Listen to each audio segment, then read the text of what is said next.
The agreement signed today, which marks a climax in the series of agreements we have concluded and implemented, is a clear demonstration that where there exists goodwill and equal commitment to peaceful resolution between two parties to a dispute, a happy and equitable solution can always be found. That was at the time President Olusegun Obasanjo, after signing off on Bakassi ceding to Cameroon, and it was the most dangerous and awful decision that could ever be taken. And I'll prove it. You see, Bakassi was almost like the promised land in the Bible, just that instead of being filled with milk and honey, it was filled with oil and fish. And ladies and gentlemen, land like that is worth dying for, literally. Don't get it twisted. People actually died for it. Nigeria and Cameroon were at loggerheads. It was the clash of the titans. But what happened next is going to sound like a movie. I mean, it was so dramatic, a movie was actually made about it. When it comes to real estate in Nigeria, our history is rich, but also filled with problems. But relax, at the end of this video, there is a silver lining, an opportunity that most don't know about. But first, for those that do not know yet, let's talk about Bakassi and Nigeria versus Cameroon. Sounds like a football match, but this was much worse. So much worse. Alright, let me break this down for you. The story of how Nigeria lost Bakassi to Cameroon is like watching a tense political thriller. Except it actually happened, and the ending didn't sit well with a lot of people. So it all starts with this long-standing argument between Nigeria and Cameroon over who owns the Bakassi Peninsula. Both countries were claiming it, and it wasn't just because they liked the scenery. I mean, the scenery was good. The place had serious economic and strategic value. Fishing, oil, trade routes, you name it. For years, they kept going back and forth, unable to settle things. Now, this is where things get wild. In 2002, the International Court of Justice, ICJ, stepped in. Now, the ICJ is like the ultimate referee when countries can't agree on stuff. After looking at old colonial maps and treaties, mainly the ones the British and Germans had cooked up way back when, guess what? The ICJ ruled in favor of Cameroon. They basically said Cameroon has the stronger claim, so Bakassi belongs to them. Nigerians were like, wait, what? But this story gets even wilder. Now enter Olusegun Obasanjo, Nigeria's president at the time. In 2006, he made the official decision to hand over Bakassi to Cameroon. He signed something called the Green Tree Agreement, which was basically a peace deal to make the transition smoother. The idea was to avoid war and keep things civil between the two countries. On paper, it seemed like the responsible thing to do, right? Well, yes and no. Because here's the thing, this wasn't just some empty patch of land being given away. People lived there. Nigerians who had been on that land for generations suddenly found themselves being told, pack up. This is now Cameroon's. They had to leave their homes, their livelihoods, their way of life behind. It was heartbreaking. See, the president is a servant, where the servants cannot be greater than the master. We send them on an errand. He is supposed to listen to the people's voice, the people that send them to go and do what they are doing. And let's not forget the economic angle. With Bakassi went access to its oil-rich waters and prime fishing grounds. We'll talk more about that in a bit.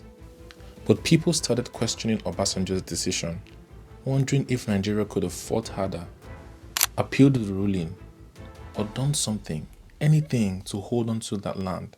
We are, after all, the giant of Africa, aren't we? What the land represented cannot be put into words. But for you, I'm going to try.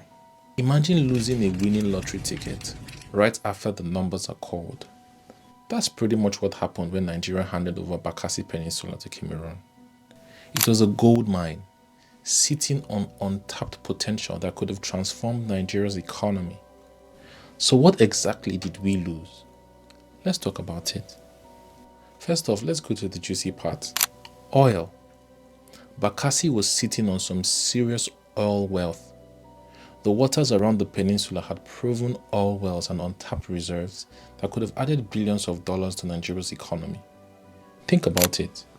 Nigeria already makes a chunk of its money from oil, so holding on to Bakassi would have meant even more revenue to fund infrastructure, schools, hospitals, and settle our mountain and grain debt.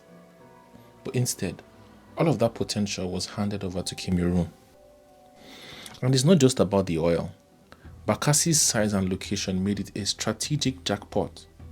The peninsula is right on the Gulf of Guinea, one of the busiest maritime routes in the entire world. If Nigeria would have kept it, Bakassi could have become a key trade and shipping hub. Picture a bustling port city where goods from all over the world are exchanged, creating jobs and boosting the local economy. Instead, it's Cameroon that gets to explore these possibilities now. Then there's the fishing. The waters around Bakassi are some of the richest fishing grounds in the region. We're talking about enough fish to support entire communities and industries. For the Nigerians who live there, fishing wasn't just a job, it was a way of life. Losing Bakassi didn't just mean losing land, it meant losing access to a critical resource for food and trade. Now, for a minute, let's imagine what could have been. If Nigeria had reclaimed Bakassi or retained it, the region could have become an economic hub. With proper investment, it could have attracted industries, tourism, and international trade. Bakassi had all the ingredients to become a powerhouse, contributing massively to Nigeria's GDP and creating opportunities for millions of people. But instead, all of that potential slipped away. And while Cameroon now has the chance to unlock that economic gold mine, Nigeria is just left wondering what could have been. It's like a tragic story, only that this story is real. It was so real, they even made a movie about it. What happens to evil against Isakaba? They will shatter! Isakaba, the iconic Nollywood movie that still gives people goosebumps till this day.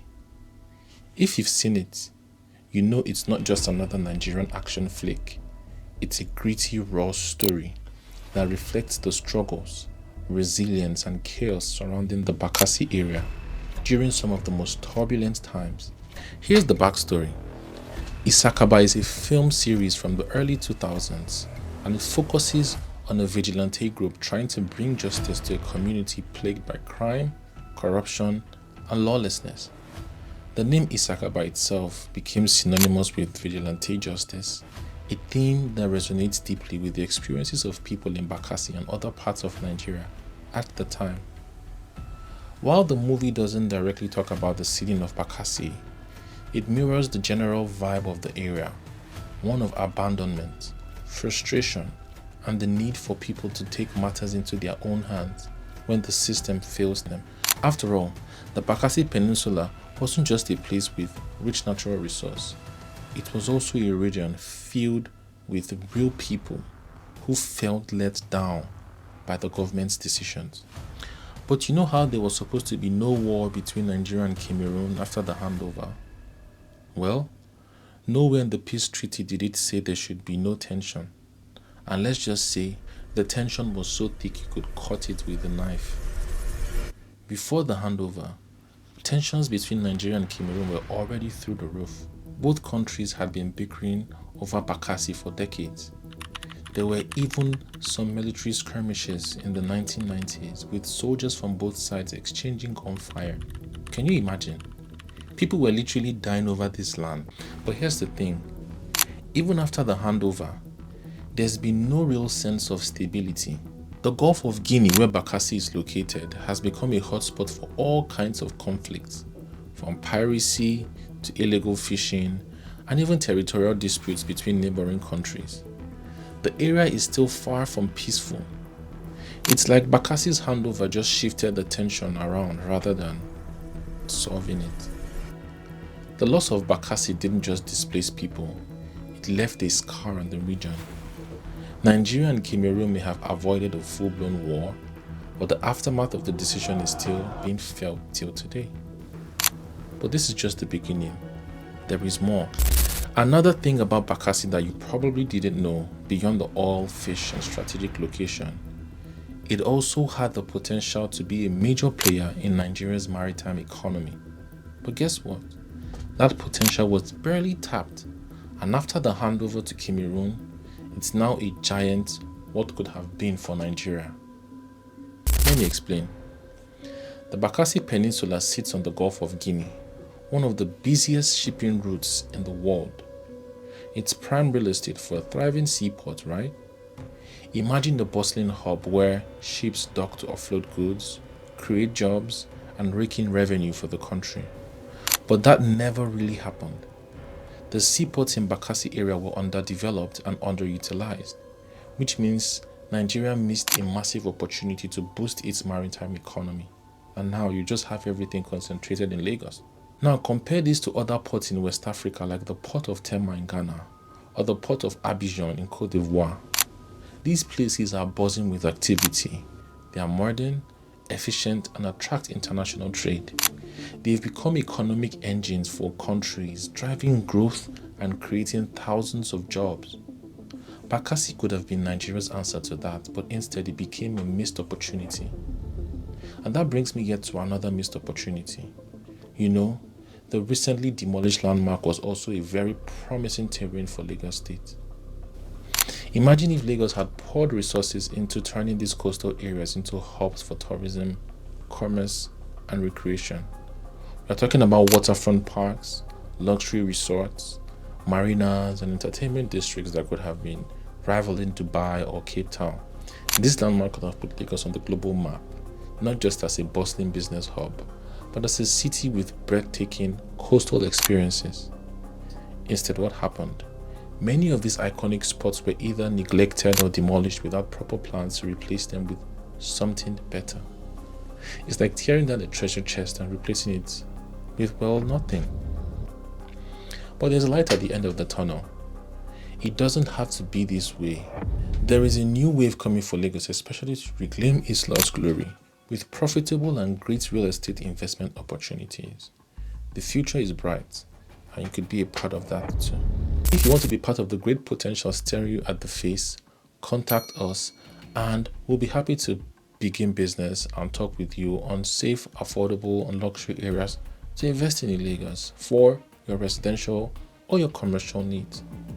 This story of Bakassi is a story of how land can be such a contentious matter, and you don't want to enter into a real estate transaction that will end up either in contention or end up in a court case. So contact us, let's talk. Thank you so much for watching. Kindly like, kindly share, kindly subscribe. Are you still reeling from the decisions that Nigeria's president then made concerning Bakassi, or you feel like it's the best decision? Let me know in the comment section. Like and share this video. I'll see you in the very next video. Bye bye.